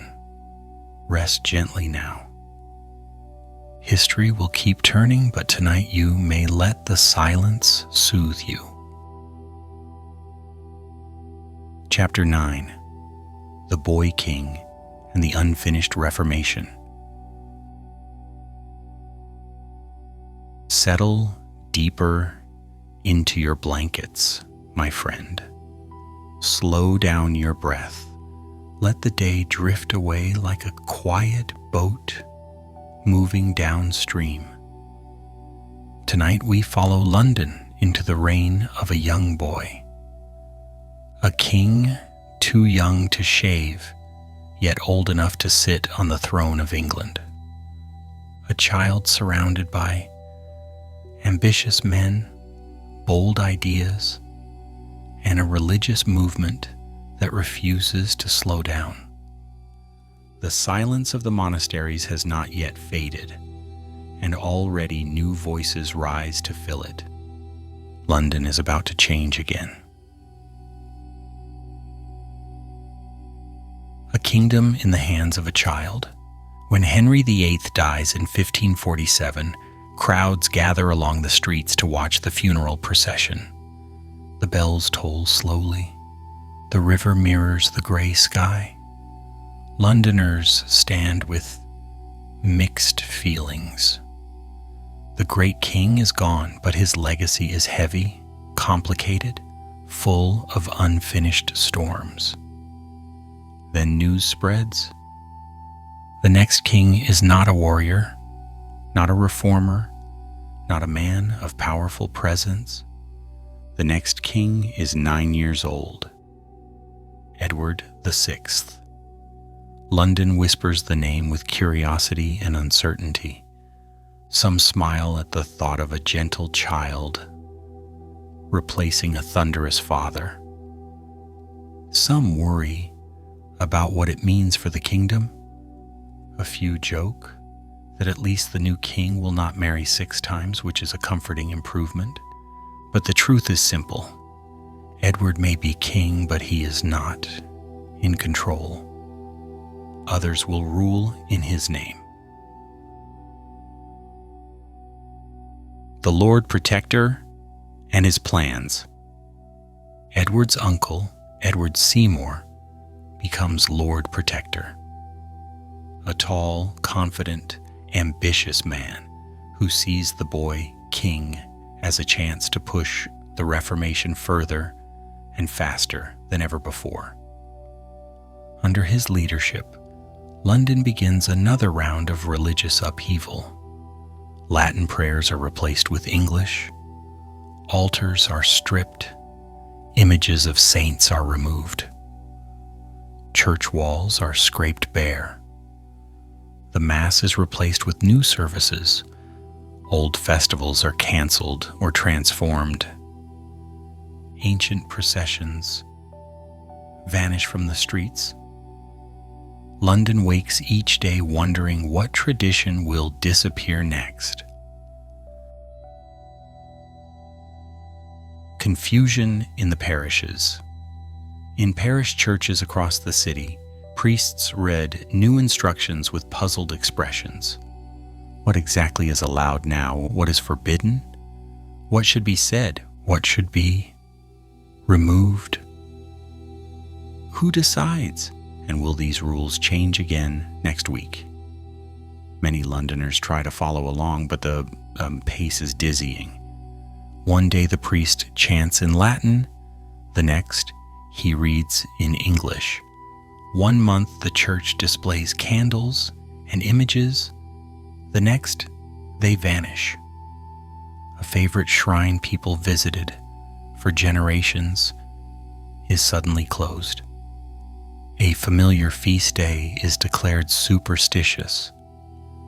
It feels as if the city's spiritual map has been redrawn again and again with frantic strokes of chalk. The shrines fall. During Henry's reign, the great shrines had already been dismantled, but under Edward, the smaller ones are destroyed too. London watches quietly as beloved statues are taken down, as offerings are removed, as relics are carried away in boxes, as parish churches look more plain, more empty. Children ask why the saint is gone. Parents struggle to answer. Some simply say, "Times are changing." Others whisper that the soul of the city is fading piece by piece.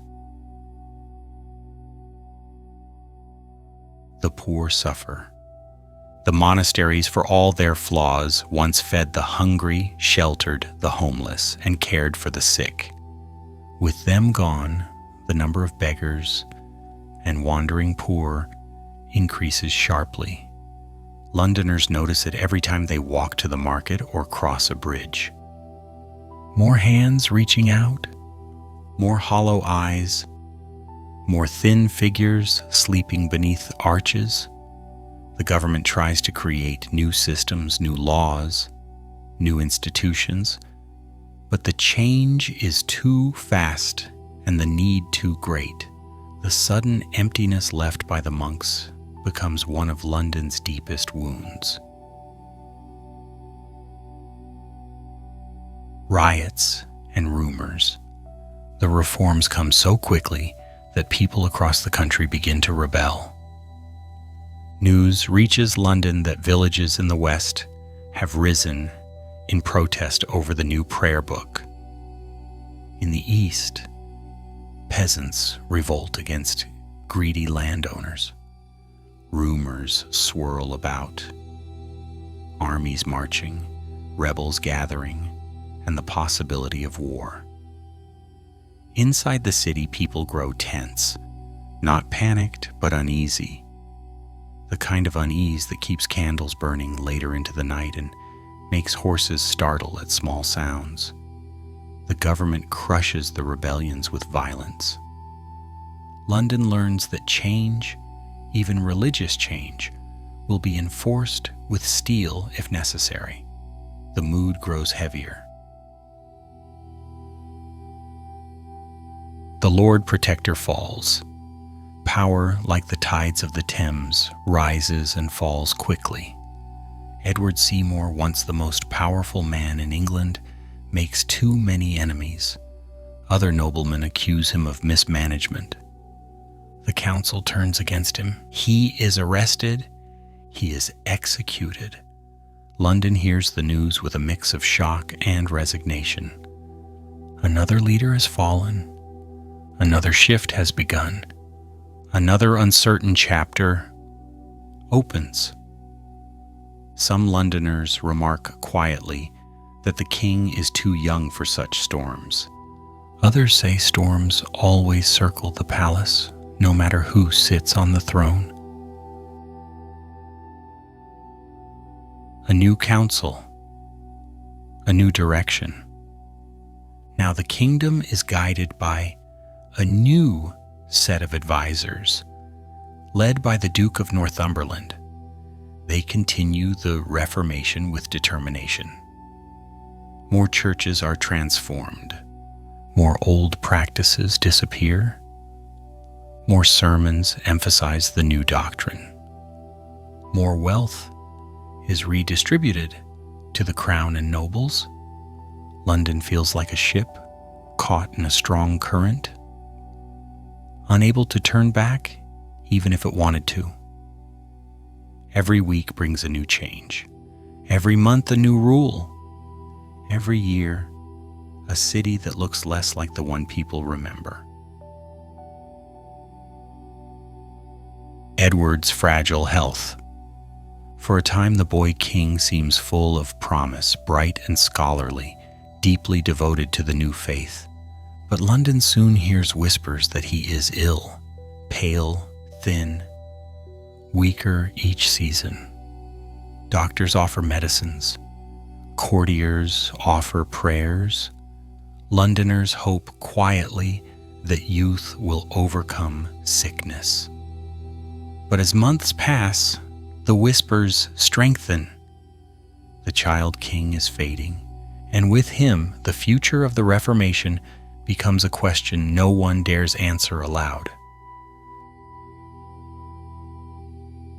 A city, holding its breath. Again. By 1553, London feels the same uneasy stillness it felt when Henry VIII broke with Rome. Not fear, not disaster, just a quiet sense that something enormous is approaching. People go about their days, baking bread, repairing boats, selling cloth, teaching children, running shops. But beneath the ordinary hum of daily life, every heart listens to the same uncertain rhythm. What happens when the boy king dies? What direction will the kingdom take? Will the changes continue, reverse, or explode?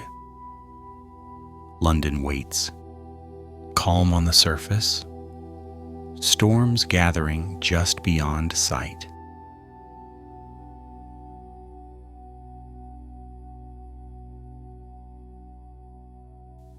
Let your breath fall softly now. Picture London at dusk, the river dark and shimmering, the bells ringing gently across the rooftops. A city guided by a child, a faith rewritten, a people torn between old and new, and a future as fragile and bright as the boy king himself. The next chapter will turn sharply, but for now rest in the quiet, in the space between changes. Chapter 10. Mary's Flame. A city in reverse. Settle in, my friend. Let the day slip out of your shoulders. Breathe deeply and softly, the way the Thames breathes under a gentle night breeze. Tonight we step into a chapter where London finds itself pulled sharply backward, almost as if time itself had turned around. A new queen rises, an old faith returns, and a city that has spent years learning new prayers must suddenly remember the ones it once forgot. This is the dawn of Mary Tudor, a short reign, but one that leaves the deepest imprint on the century. A death that changes everything. When Edward VI dies in July 1553, London is stunned. He is only 15. The bells toll long, sorrowful notes across the river. People whisper prayers. People stand in doorways, wondering what happens next. The council attempts to place Lady Jane Grey on the throne, a quiet girl, educated, pious, never seeking power. London watches this strange moment unfold with confusion. A new queen crowned without ceremony, trembling beneath the weight of a crown she never asked for. But this fragile arrangement lasts only 9 days, because Mary, daughter of Henry VIII and Catherine of Aragon, begins to march toward London. And the people, remembering her mother with deep affection, support her with an energy that surprises even themselves. Crowds swell behind her like a rising tide. London opens its gates, and Lady Jane Grey, poor child, steps aside, her fate sealed by forces far beyond her control. Mary enters the city as the rightful queen, and London exhales for the first time in months. The return of the old faith. Mary makes her intentions clear from the beginning. She will restore the faith of her mother.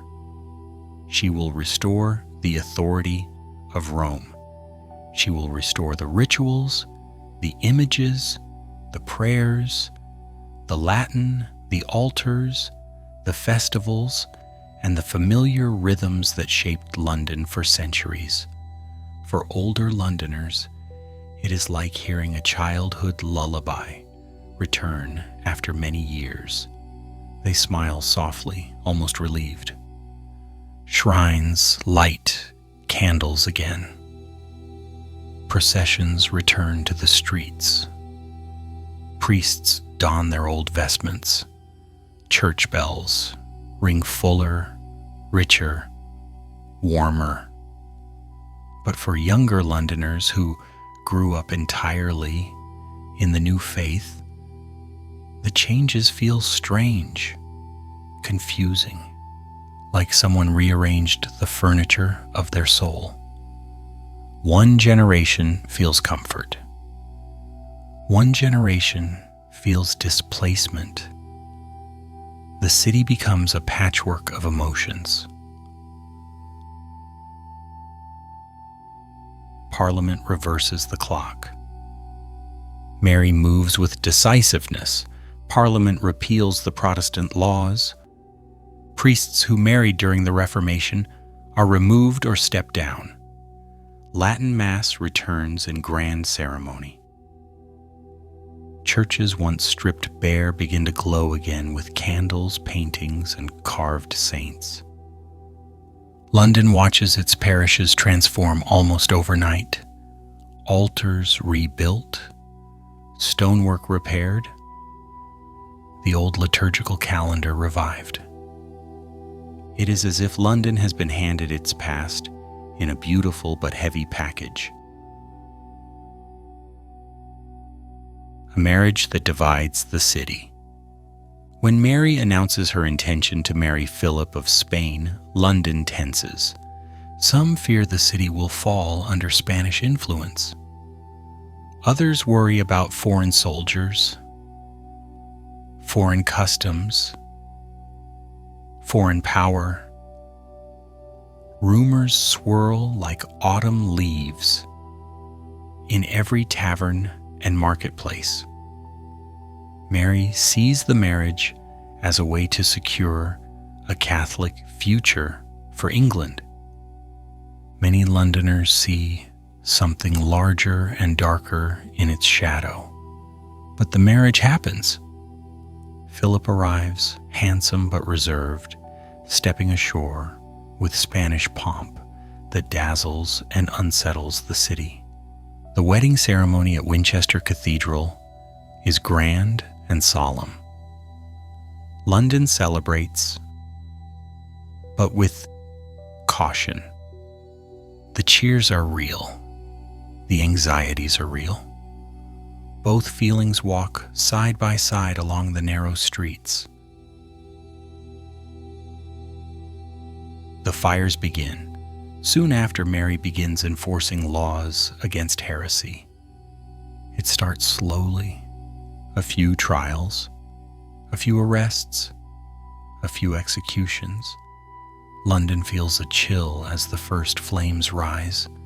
The burnings take place at Smithfield, a large open area long used for public punishments. Crowds gather, though many watch with heavy hearts. No one sleeps easily on nights when smoke hangs over the city. It becomes one of the darkest stains on Mary's reign, not because the fires were unusual for the age, not because other rulers did not use the same punishment, but because London had grown used to a different rhythm, a gentler atmosphere. The sudden return of fear feels like a harsh wind blowing through the city's spirit. Ordinary people caught between worlds. Families argue quietly behind closed shutters. Friends avoid discussing religion in public. Taverns hum with tense conversations. Priests walk carefully, aware that any misstep could carry consequences. Teachers in parish schools wonder how to explain the shifting doctrines to children still learning their first prayers. Some Londoners rejoice in the return of Catholicism. Some resist it in secret. Most simply try to stay safe. It is a city balancing on the edge of loyalty and survival. Empty hope. Heavy sorrow. Mary hopes for an heir. London hopes with her. They pray, light candles, and wait. But the longed-for child never comes. Her phantom pregnancies weigh heavily on her, and the city feels her sorrow echo through court and church alike. People whisper prayers, not just for the Queen, but for stability, for continuity, for a future that feels increasingly uncertain. In the final years of her reign, London becomes quieter, more cautious, more aware that the winds of change may soon shift again. The last days of Mary. When Mary falls ill in 1558, the city senses the end approaching. Churches hold vigils, taverns speak in hushed tones, merchants pause their work to share bits of news. Mary dies in November. Her reign ends with a mix of sorrow, sympathy, and a complicated legacy. London mourns her, but also feels something else rising through the grief.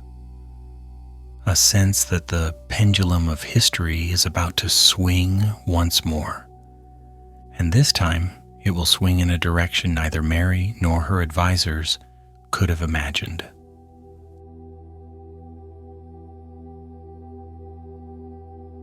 Breathe softly now. Picture London at dusk, the bells echoing through the smoky air, prayers drifting upward in Latin, and candles trembling in church windows. A queen who tried to heal the fracture of her childhood. A city pulled backward and forward at once. A people caught between devotion and fear. Mary's chapter is heavy, yes, but it is also full of human longing, human confusion, and human hope. Rest with that thought a moment. Chapter 11, Elizabeth's Dawn. A city finds its balance. Let your breath soften, my friend. Tonight we step into a new light, pale gold and full of possibility, rising gently over the rooftops of London. The fires of Mary's reign have faded. The smoke has thinned. The city is tired, shaken, cautious. And then on a cold morning in November 1558, news spreads through the streets like a sudden warm breeze. Mary is gone. Her half-sister Elizabeth is queen. London stops. London listens. London inhales. Something in the air shifts. A sense that the long storm is breaking. A quiet coronation with loud hope. Elizabeth is only 25, bright, careful, intelligent, unmarried, and very aware of the fragile ground beneath her feet. But her arrival in London sparks a mood the city has not felt in decades. People step out of their doorways. Shops hang banners. Children climb onto crates to see the procession. Elderly men nod knowingly and whisper that perhaps things will settle now. Elizabeth's coronation in January 1559 is radiant, but what London remembers most is the warmth she shows the crowds. She smiles. She greets people. She holds out her hands. After years of fear and uncertainty, London feels as if someone has finally opened a window to let the stale air escape. A middle path. The new queen understands England's wounds. She knows the city is divided, bruised, and exhausted from the back and forth of religious policy. So she chooses a middle path, a settlement. Not too extreme, not too strict, clear enough to unify the nation, flexible enough to allow people to breathe. Latin is gone. English services return. Most altars remain simple, but violent persecution stops. Moderate practices are tolerated.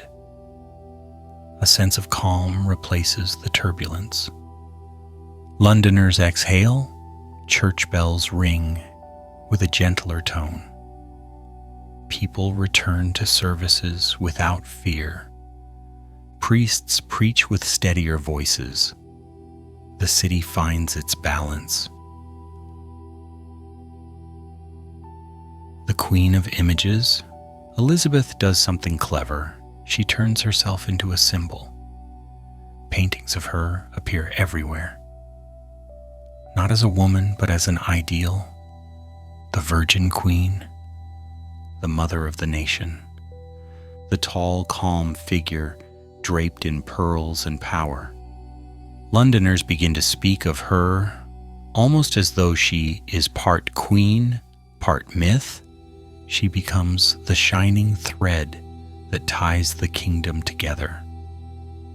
And London, loyal and proud, wraps itself around her like a warm cloak. A city opens its doors to the world. With the new reign comes stability. And with stability comes growth. Merchants return to their ships with confidence. Foreign traders arrive at the docks.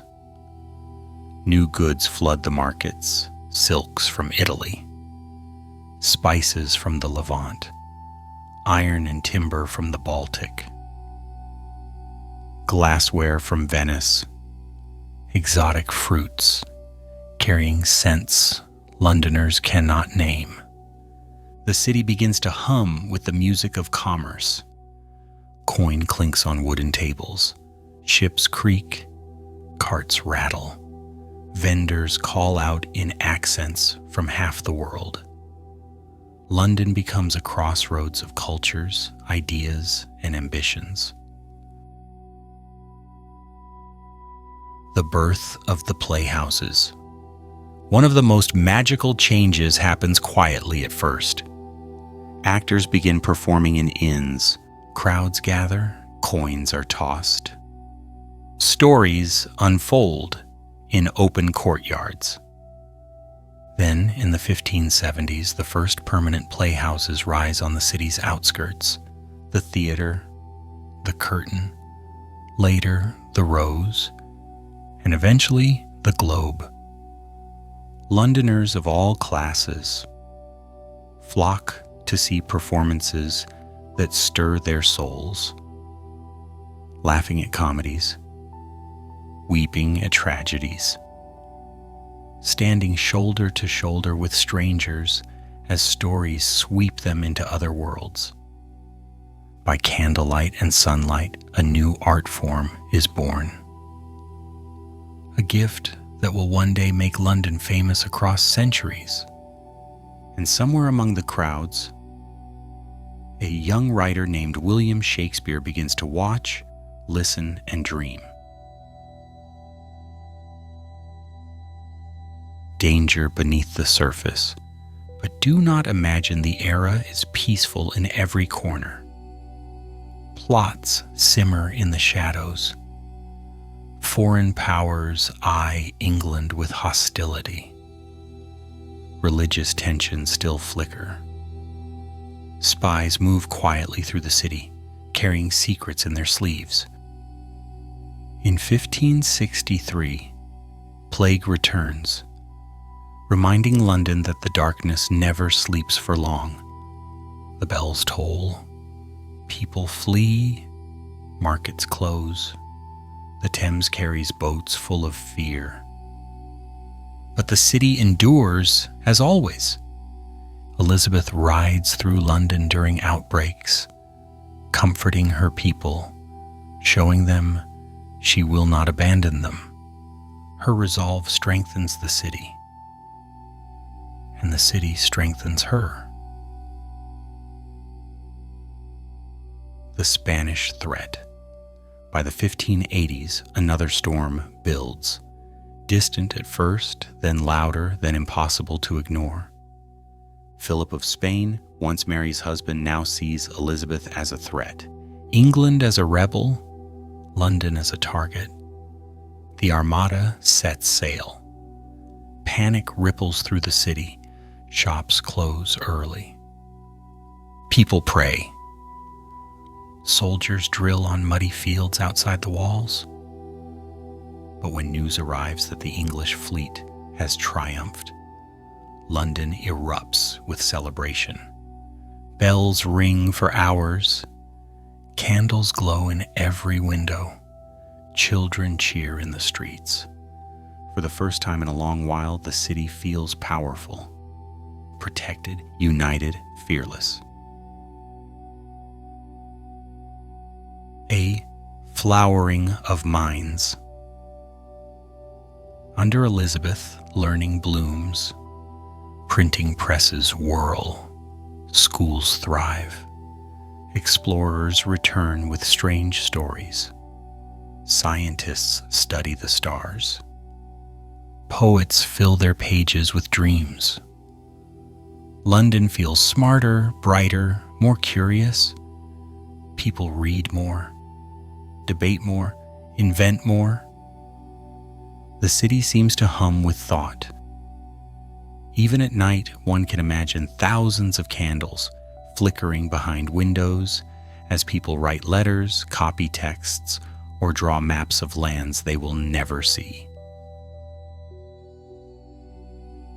The Queen ages, the city grows still. By the late 1590s, Elizabeth is old. Her hair is red, gold, and silver all at once. Her dresses are heavy with jewels. Her smile is the same but slower. Her voice soft but steady. London knows she cannot live forever, but the thought is too heavy to hold. She's become the heartbeat of the city, a symbol of continuity, identity, pride. Her long reign has given London the greatest of gifts. Time. Time to grow, time to recover, time to discover who it truly is.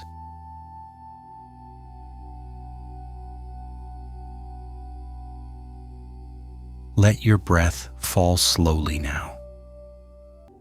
Picture the Thames at twilight, reflecting candlelight from 1,000 windows. Hear the distant laughter of a theater crowd. Imagine the Queen's banners fluttering gently in the late summer wind. Elizabeth's London is not perfect, but it is alive, bright, strong, growing. A city that has found its balance after decades of chaos. A city stepping boldly into a new golden age. Rest with that image for a moment.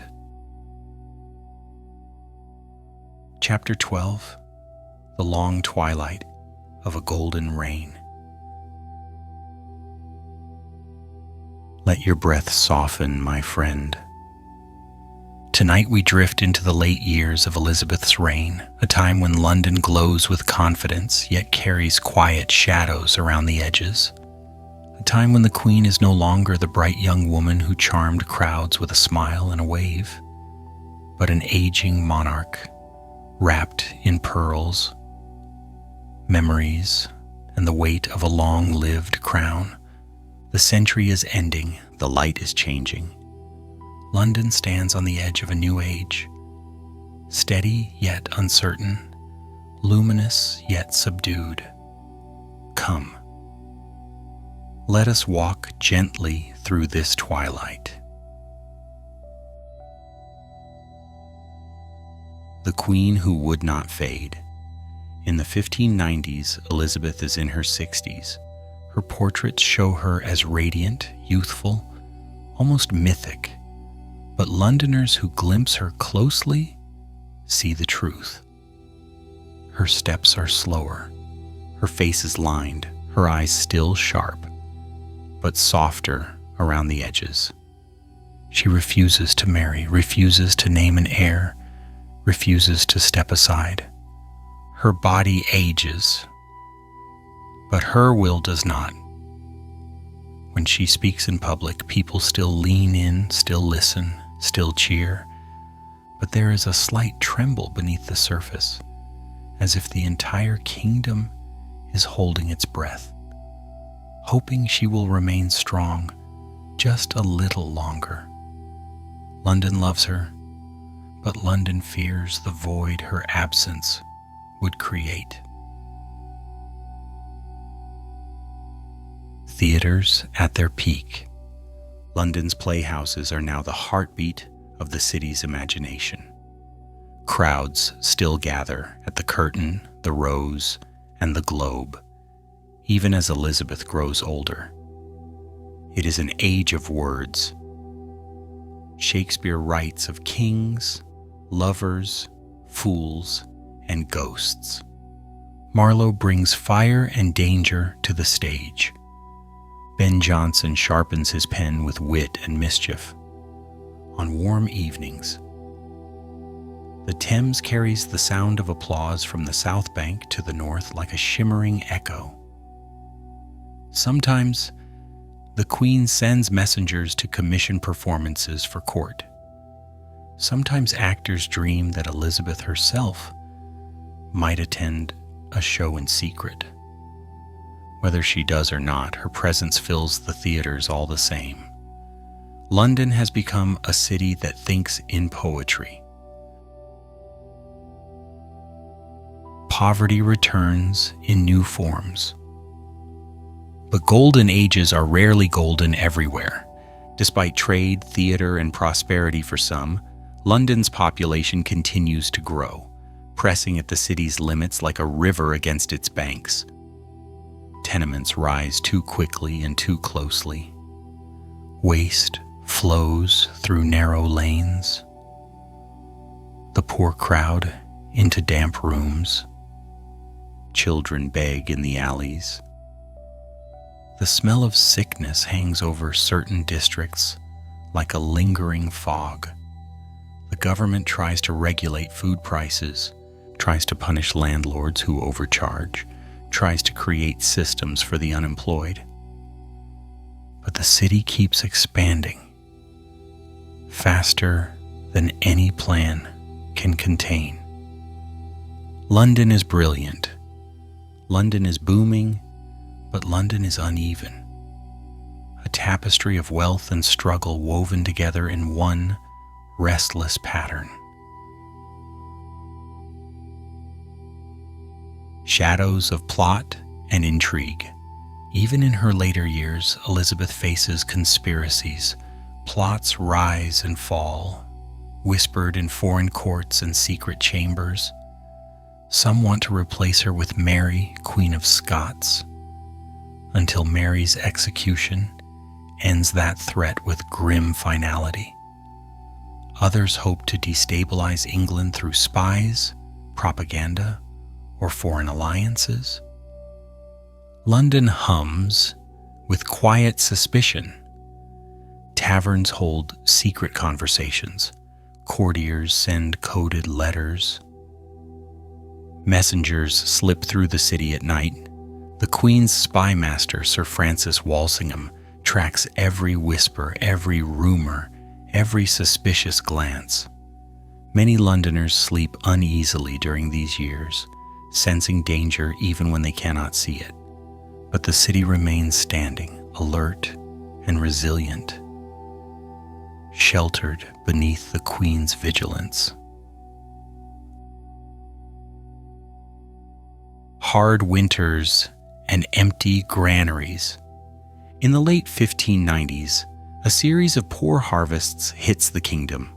Food prices soar. Bread becomes expensive. Families ration what little they have. London feels the strain. Markets grow tense. Merchants fear riots. The city government struggles to keep order. People gather around church doors hoping for alms. Mothers water down stews to make them last longer. Fires burn low to save fuel. Theaters continue to flourish, but hunger lurks behind the applause. Even Elizabeth feels the weight of scarcity. Her advisors plead for her to ease certain policies. She listens but holds her ground, determined to keep stability. London tightens its belt and endures. A new generation rises. As the century turns, the generation born during Henry VIII's reign is gone or elderly. Mary's generation is fading. Even those who were young when Elizabeth first took the throne are now middle-aged. A new generation walks the streets, one raised entirely in the Protestant faith, one that has never heard a Latin Mass, one that sees the Queen less as a symbol of restoration and more as a steady fixture that has always been there. They admire her but do not remember her struggles. They love her but treat her almost like a storybook figure. For them, London is not a place of recovery. It is a place of opportunity. Theaters, markets, docks, universities, guild halls, and ships all call to them. They dream bigger dreams than any generation before them, and London grows to match those dreams. The Queen alone. In her final years, Elizabeth becomes more solitary. Her closest advisors die. Friends fade from her life. The court grows quieter. She walks in her gardens, dressed in shimmering gowns, the weight of jewels pressing into her shoulders. Courtiers say, she speaks to the flowers when no one is near. She knows her reign is ending. She feels it in her bones. But she will not surrender to time easily. She attends councils even when ill. She insists on hearing reports in person. She gives speeches when her voice is weak. London watches her with admiration and sorrow. She is still their queen, still their symbol, still their light. But the light flickers.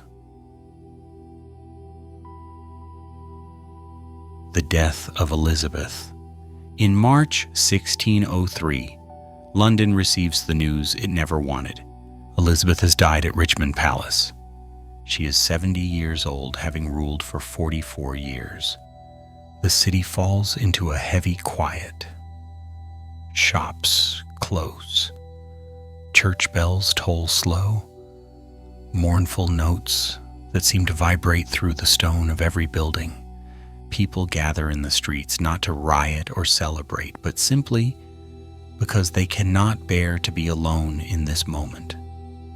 London has lost its mother, its guide, its symbol, its certainty, No other monarch will be loved quite the same way.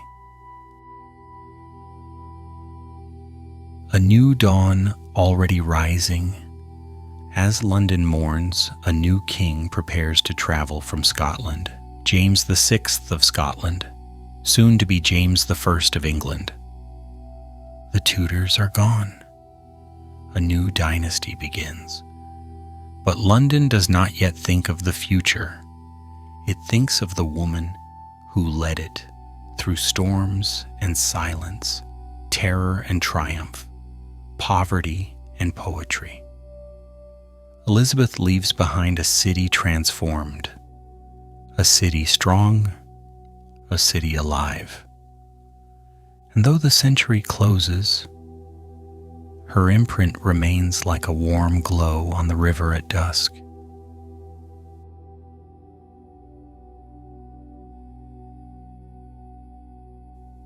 Let the image linger for a moment. A queen fading, a city rising, a world turning softly toward a new age.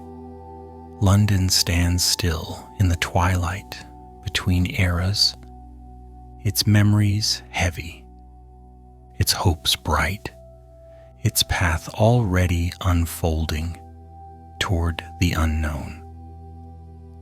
Rest now, my friend. The next episode will open a new century, a new king, and a London on the edge of modernity. Closing. The last light of the Tudors. Settle into your pillow, my friend. Let your breath become soft and still, like the river at dusk. We have walked a long way tonight across a century of color, conflict, music, and transformation. The Tudor age has been a tapestry of contrasts. Brilliant sunlit moments woven beside deep shadows. A century where London learned to grow quickly, to recover quickly, and to dream bigger than it ever had before. Close your eyes for a moment and let the images drift through your thoughts. The young Henry VIII stepping into Westminster Hall with the confidence of a new dawn. Anne Boleyn, sharp and bright, reshaping the fate of a kingdom. The monasteries falling silent, their cloisters dissolving into memory. The gentle face of Edward VI, earnest and pale, trying to guide a faith he barely had time to understand. The sorrowful strength of Mary walking through London with the weight of her mother's legacy on her shoulders. And finally, the long golden glow of Elizabeth, standing tall while the world changed around her, leading London into its first true age of culture and confidence. All of these figures have walked beside us tonight, not as statues in museums, not as pages in a history book, but as shadows moving softly along the Thames, leaving gentle ripples in the water behind them. London has changed in ways no one living in 1500 could have imagined. It has become louder, brighter, more crowded, more ambitious. Theaters have risen where fields once lay. Ships have begun to carry London's name across distant oceans. Printers have filled the city with stories. Artists and scholars have made it a home for ideas. Merchants have made it a place where the world arrives each morning with the tide. And yet, for all the change, one thing remains the same. London endures. It endures through reform and reversal, through fear and celebration, through plague and prosperity, through kings and queens whose names sparkle across the centuries. As the Tudor era ends, the city stands at the threshold of something entirely new.